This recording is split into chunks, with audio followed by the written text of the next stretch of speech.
Hi Hi, everyone, we are the founders of Beans with Community, my name is Emily Zhang. and I'm Lin Zhang. So, what is Beams with Community? Beam stands for Bridging Economically at Risk Minority Shops with Community. But why did we start Beams, Lean? Well, Beans was started because Emily and I wanted to help small businesses recover from the effects of lootings in shops all across the US. So initially, the effects I saw were just a bunch of funny Target memes and people who were justified in their anger, so no big. After doing some research on the history of lootings and violence during protests, I truly believe lootings were just the byproduct, the symptom, you might say, of a greater problem, which is disease. That disease is systemic racism. It wasn't until I saw some of Emily's posts on socials that I realized, wait, that might be true, but not all these stores are large corporations like Targets whose execs will only see these actions as minor inconveniences. Some are actually just small businesses whose owners really depend on their store for their own livelihoods. So there are actual human beings behind the storefront and not just balance sheets. As Lynn said, I was actively condoning looting because these actions without clear goals ultimately hurt small businesses and their communities and the work of peaceful protesters. Moreover, self-serving organized crimes or white supremacists can leverage them for their own agenda, and the media did not show this part enough. However, I was mostly slapped with responses that oppression still exists because of privileged people like me condoning such actions. They said to me that these stores were just material things and they can be rebuilt because they could not see that these small businesses are livelihoods of people in their communities. What I tried to prevent when the media did not ultimately peak on June 1st. I woke up the next morning and saw on the news communities such as Fordham Road, which I lived on as a college student. However, the road was no longer full of life, colorful stores, people from all the beautiful cultures, lively music, parties, and dancing. They were now replaced with fire, destruction, and hopelessness. The small business owners were grieving for their losses because they couldn't comprehend when they themselves are minorities. But now that the damage was done, the media continued to amplify the negative with clickbaiting headlines instead of informing how the rest of us can help them and rebuild these communities, especially if we do not have direct relationships. So Lynn and I couldn't sit behind our privilege anymore and decided to start taking actions.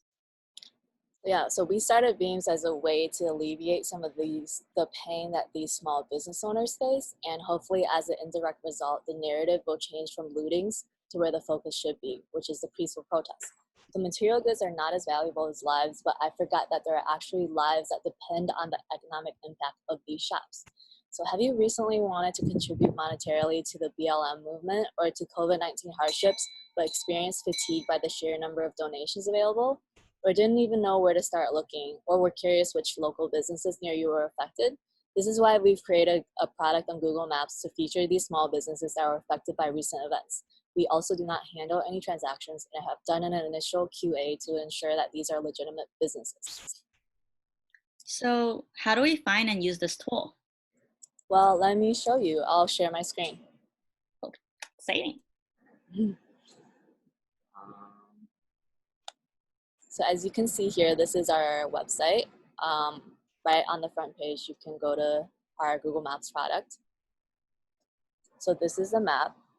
Um, so we have our map tool with over 150 businesses, close to 200 now, small businesses, with additional features for filtering and sorting on the main map layers, as well as searching for a specific location or business.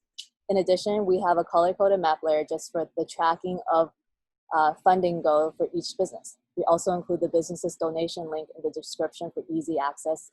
As you can see here, if I just click on any business, you see the donation link is clickable. So with this map, you could pick your intended business by filtering by the cause of the economic need, COVID-19 or lootings, and if it's a Black-owned business or not, and then furthermore by store categories. So for example, if I wanted to donate to a Black-owned business that was a small business that was affected by lootings, I would uncheck, first of all, COVID-19, uncheck our color-coded map, and then uncheck lootings of small businesses that are not Black-owned, that are just minorities. And then you would only have Black-owned businesses that were affected by the lootings. That's Um, awesome. yeah. Back to when I saw the news about Bronx, how could I help the businesses who are looted in that community through this tool? Yeah, I'll show you an example. So first I will just uncheck that looting. Um, and I'll check the color coded the percentage funding map. And you can search by the location in the search bar here. So for example, I'll just use the color coded map, which I just checked.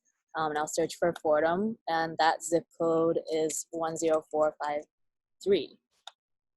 So it'll take you to Fordham in the Bronx, and you can see these are the small businesses. Um, yeah. Okay, that's a cool function. What about the businesses that are not getting any funding? How can I find them and share them with my friends or on social media? Right, so our color-coded map that you see here also shows the percentage of the current funding for each business on our map. So businesses that are closer to their funding goals are darker. For example, this one, the Valentine Deli, which is at 84%, while businesses that aren't are obviously lighter shaded, such as this one, the S&M Electronics, that's funding at 17% of their goal right now. So you can also see if there are any patterns shown throughout the US with this map. And this is a useful tool when sensing the time and urgency of needed donations. So you can see if there's like, a pattern in the percentage funding of small businesses in the Bronx, for example. That's cool. And these are all legitimate businesses. How do we know when to put them on the map?